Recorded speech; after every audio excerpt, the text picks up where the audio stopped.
Dr. Panagariya, the government had recently put out an advertisement through the UPSC asking for lateral entrants to come and be part of the government framework.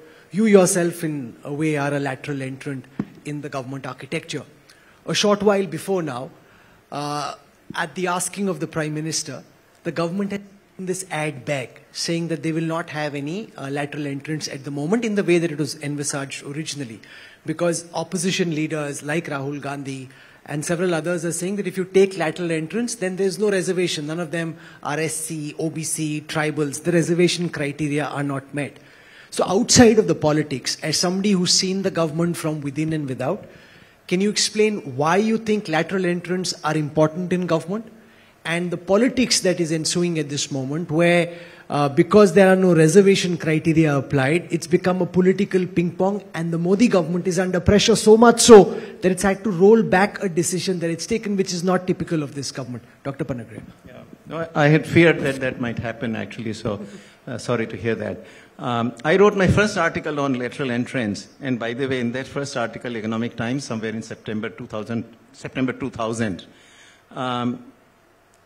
what I said was, open up joint secretary and above to lateral entrants, which is the level at which at least joint secretary, so this is joint secretary and below where the lateral entrants were being brought in through this advertisement.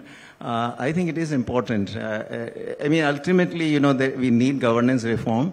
Somewhere it has to start. This was and in any case, the government was not going all that fast. A few joint secretaries had been brought in, and this was the second such effort. And if you think about, 10 joint secretaries and 35 directors or deputy secretaries, this is a drop in the bucket.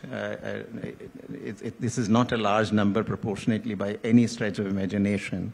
And even that gets thwarted by the kind of criticism that was being made.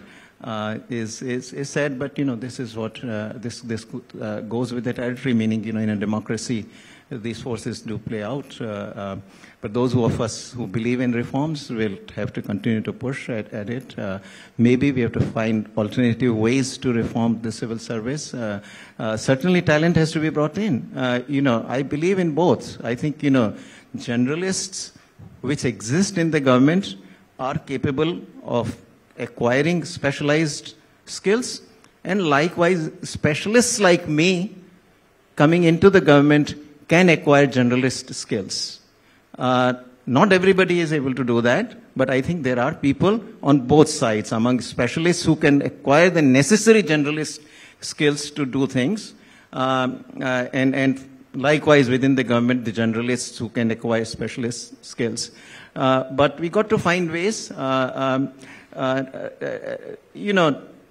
a way, it is a pity because you will still need to bring in people as consultants, right? This lateral entry was really more genuine lateral entry because it puts the lateral entrants in positions of power where they have the decision-making power. But maybe for a while, I think, our system will have to make do with bringing the lateral entrants as consultants where they would supply the specialized services without actually having the decision-making power. But on that only the country suffers, the system suffers. One wishes actually that, we had a less contentious polity, but we are a diverse country, and we'll have to carry the country along.